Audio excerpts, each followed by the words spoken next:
John Solomon is with us. There's a disturbing report happening now with Rudy Giuliani, and John Solomon is part of it, but he is also former Wall Street Journal reporter, CEO and editor-in-chief now of JustTheNews.com, which is a news site that you should check every single day. Really good journalism being done there. Rudy Giuliani had his apartment raided yesterday, and it's kind of disturbing what we're hearing is happening. John, welcome. Good to be with you, Glenn. Thank you. So tell us what happened yesterday and why. As far as we could tell, and again, I'm a part of the news in this, so it's an unusual position to be a reporter and also be part of the news. The FBI on Wednesday raided Rudy Giuliani's apartment at about 6:30 in the morning. They also raided the home, or not really raid, but they showed up at the home of Joe Geneva and Victoria Tensing, who were personal lawyers for me on a book project. And they secured communication devices that were requested under a grand jury subpoena and a search warrant. And, you know, this has been a long-running saga, right? There is a theory that Adam Schiff has put out into the public that somehow Rudy Giuliani and Victoria Tensing and Joe DeGeneva were working for foreign forces to remove the ambassador of the U.S. ambassador to Ukraine, perhaps on behalf of Ukrainian officials. I don't know the merits of the case, right? I do know that I wrote the majority of the Joe Biden stories, and this ambassador, Madam Ambassador Ivanovich, Marie Ivanovich, was the woman that was at the helm at the embassy when Hunter Biden was doing all of his shenanigans with Burisma. And I wrote in the period of March until May the main stories that brought to light or reinvigorated the Hunter Biden, Burisma, Ukraine, China money train. And so my name shows up in these search warrants and subpoenas, I'm told. And again, I worked as a reporter. I talked to many people. Yes, Joe and Victoria were my lawyers who often did pre-libel work when I would submit a story to the Hill. And Rudy Giuliani approached me about information. I have said publicly I ended up not using what he gave me because it didn't match my reporting, and so I didn't use it, but he did offer me information. I don't think I did anything but act like a reporter, and many other reporters had the same contacts with the same people. But for some reason, maybe because all of us were instrumental in highlighting Hunter Biden's problems, we now find ourselves entangled in this grand jury subpoena. So, you know, some people say it's an enemies list. I don't know.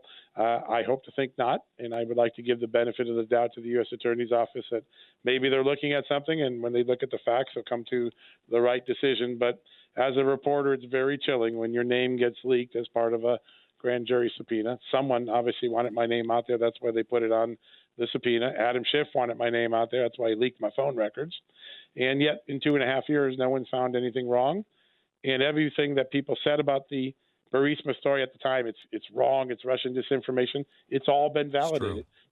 So it's all true. I think this will go. And Ivanovich, the ambassador in Ukraine, just from the reporting that we did, she was not good. She was not good, and it would be great if she were gone. Not on behalf of the Ukrainian government, but just on behalf of the United States and its government and people. It was not a good situation. Yeah. What do we know about her that we didn't know during impeachment? She was the darling of the impeachment testimony, right? She testified during impeachment that she really didn't know anything about Hunter Biden's Burisma thing except what she was briefed on before she became the ambassador and what she read in the newspaper. I sued, and we turned up all of these documents. She met with Burisma's lawyers. She received a long briefing from Burisma's lawyers.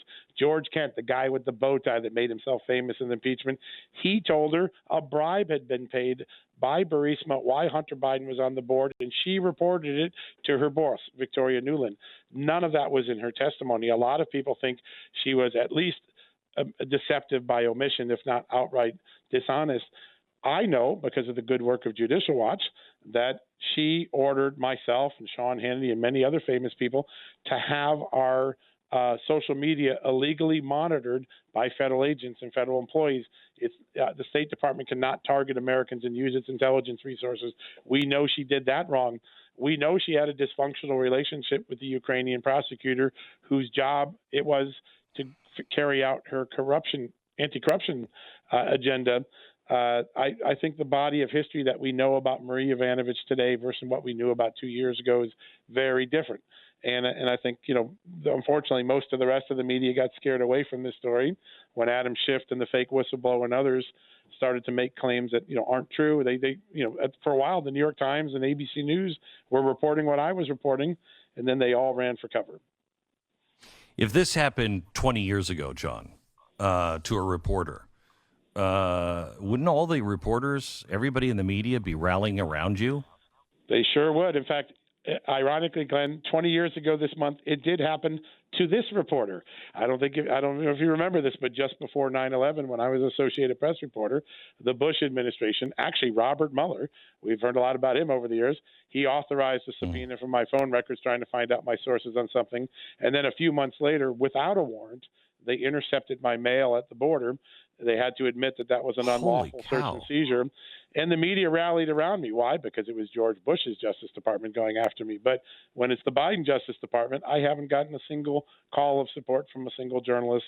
And all those reporters who were looking at Biden, who dropped off it, but no, there's a real story there, they've just gone silent because, you know what?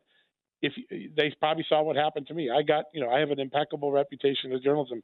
I worked very carefully to be fair to people my whole life, regardless of political.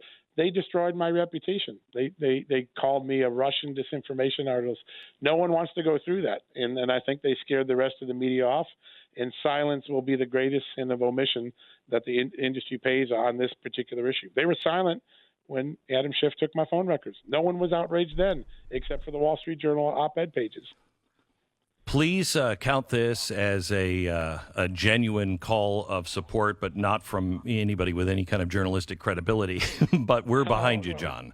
Thank you. It means a lot. It is, it is really bad. Now tell me, because Rudy Giuliani, his son, came out and said they left all of the information about Hunter Biden's laptop. Is that real, or was that just a True. Rudy Giuliani says he offered them laptop because it met the description of the electronic devices that should be seized, and the agents told him they didn't want it. That's what he said on Tucker Carlson last night. Now, there could be I'll offer, because I always try to be fair and down the middle on these things. Yep. They already have the Hunter Biden laptop, so having another copy of it might not be as important to the FBI. They've had it. We know that, so maybe it's not a big deal. Here's something that I think is more shocking that Rudy Giuliani said that I don't think people picked up on. I've done the reporting this morning, and I have confirmed this. Rudy intimated, and I have confirmed affirmatively, that in November of 19, the Trump Justice Department, under the direction of Bill Barr, authorized the secret, it's called clandestine, seizure of Rudy Giuliani's law records, as well as Victoria Tensing's law records. Why is that so significant? It's very rare to do clandestine seizures of data. But in the case of Rudy Giuliani, I believe it was their cloud. It's all of his records in the cloud from his email. And wait. So when you say law records, could that include attorney-client privileged stuff? It absolutely did, because the government had to set up a team and self-determine, because they weren't asking Rudy, what records were privileged and what weren't. But think about the moment. Oh my gosh! Yes, that's how far our surveillance state has gone. And let's think about its significance from two things. They've had all this stuff for 2 years. They never brought charges. They had access to everything, and now they're going to raid his home and get the same stuff a second time. But here's a more important point. At that very moment in November of 2019, when those clandestine or covert seizures were occurring, he was advising the president's impeachment strategy as Adam Schiff was conducting the impeachment trial. My God. Victoria Nuland, the U.S. Attorney's Office in the Southern District of New York, may very well have had access to some of Rudy Giuliani's strategy, Ukraine. And remember, it was the Ukraine issue that was Rudy Giuliani's role was the issue in the impeachment trial. It's a very chilling thing. Attorneys have privileges. Journalists are supposed to have privileges.